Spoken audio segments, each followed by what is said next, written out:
माने डार्विन मांकड़ रु मनीष कहूना सी तो कहते जड़ पदार्थ रु प्रथमे माइक्रोब जीवाणु पुणी जीवाणु इवॉल्व कि सब प्रकार हो गला जदि सेते बेले होतला एबे के होनी ये प्रश्न तो करिया दरकार ना माने डार्विन जहा कहले सेटा सत डार्विन कहले मांकड़ रु मनीष होईची अर्थात आम पूर्व पुरुष माने इवॉल्व करिसंती गोटे स्थान रु गोटे अवस्था रु आउ गोटे अवस्था को आसीसंती हुए तो मांकड़र क्रम विकास हेई उन्नति हेई विकास हेई आज दिन में आम मनीष अवस्था को आसीଛୁ आपण कहउचंती वैदिक शास्त्र अनुसार प्रथमे गोटे बड़ सत्ता अर्थात प्रथमे मनीष थिला मनीष परे तापरे अन्य सत्ता माने सृष्टि होइछन अर्थात कंपनी रो सीईओ जेमती एक नंबर लोक तापरे जेमती क्लरिकल मैनेजमेंट मैनेजर माने अपॉइंटमेंट होंती सेमती अर्थात डार्विन को तत्वर पूरा पूरी विपरीत कथा आपण कहउचंती चित्त बेरा तो वेस्टर्न फिलोसफी रे डार्विन को बहुत गुरुत्व दिया जाए साइंस रे डार्विन को बेसी गुरुत्व दिया जाए तो आपण बाबुचने इंडियन थ्योरी को काहे कि केही एक्सेप्ट करू नांती ना प्रथमे मनीष हबो तापरे जे मांकड़ हबो से ऊपरू तळकू डार्विन कहले नहीं मनोरंजन बाबू आज्ञा केबे देखते गोटे मांकड़ मनीषर हमर अति मिनिमम रे 5000 वर्ष कहीं भगवान कृष्ण प्रकट होते 5250 वर्ष तले यहाँ है 5251तम जन्मतिथि तो ये हिस्टोरिकल रेकर्ड रे आपण तो माने डार्विन मांकड़ रु Manish कहूना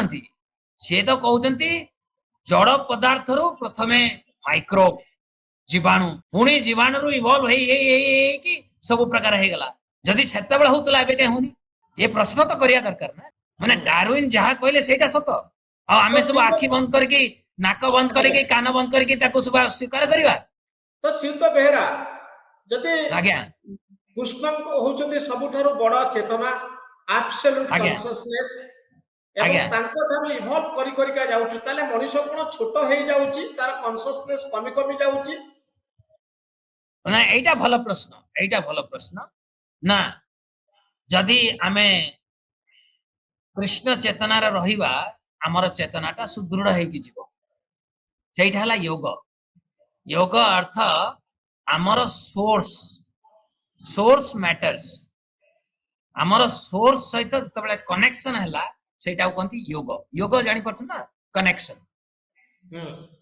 so connecting with the supreme consciousness makes you always stay in natural state आपण स्वाभाविक चेतना रे रहिबे जेतबेले आपण निज सोर्स सहित कनेक्टेड हेबे योगस्थ कुरु कर्माणि that is what Krishna is telling योगस्थ कुरु कर्माणि से तो बेरा लाइटर बेरा को गोटे हमर सोर्स सहित कनेक्टेड हेई जेतबेले हम जे कृष्ण को आपण केमती देखंती केमिति फील करंती कृष्ण अच्छा आपण देखंतु आमे माने जेतबेले आत्मा अनुशीलन करू आत्म अनुशीलन आमे एतबेले आम इंद्रिय रु टिके विड्रॉ करिकी अंतःकरण रे रहिबा को चेष्टा करू आपण को मन रे हबो से प्रश्न जवाब जड़ प्रकृति द्वारा आपण पाइ जड़ प्रकृति कहि परिवनी आपण को कि वर्तमान 15 मिनिट पर से जिनसला मने पकि परनी ना एबे आपण मते गोटे प्रश्न पचारिले मु सेटा मने पकि परनी किंतु 5 मिनिट पर मने पड़ी उची जेमिति गोटे छात्री छात्र एग्जाम हॉल को जाउचंती क्वेश्चन देखिले सेठी मने पड़लानी क्लास रु बाहर ले रे एमिति एक कॉमन सेंस जिंस उडाक आपण एक्सप्लेन करि परिबे नाही आर कोनसी प्रकार जड़ प्रकृति द्वारा एक्सप्लेनेशन नाही मु आपण गोटे भिडियो पठेबी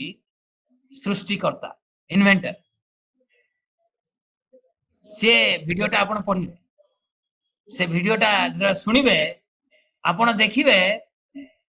से अनेक प्रश्न करूछंती जो आमे आजि काली का ज्ञान प्रणाली रे तार उत्तर पाइबानी तनु जे कहिबा जे हमर विज्ञान द्वारा हमें सब कुछ बुझी जाइछे सेटा ठीक न ना विज्ञान हमको धीरे धीरे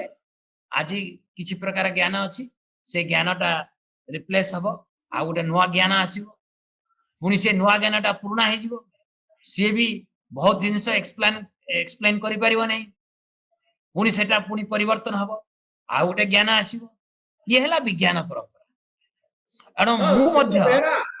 मोर जो मूल प्रश्न थिला कृष्ण चाहे को आपण केमती फील कि करंती आम प्रतिदिन भारतीय अनुभव परंपरा करंती रे जो ज्ञान अछि सही ज्ञान उडाको एम्पिरिक साइंस रे आनी की आमे लोक पाखक जीवा खाली शास्त्र अनुसार न कही तथ्य अनुसार मध्य कहया दरकार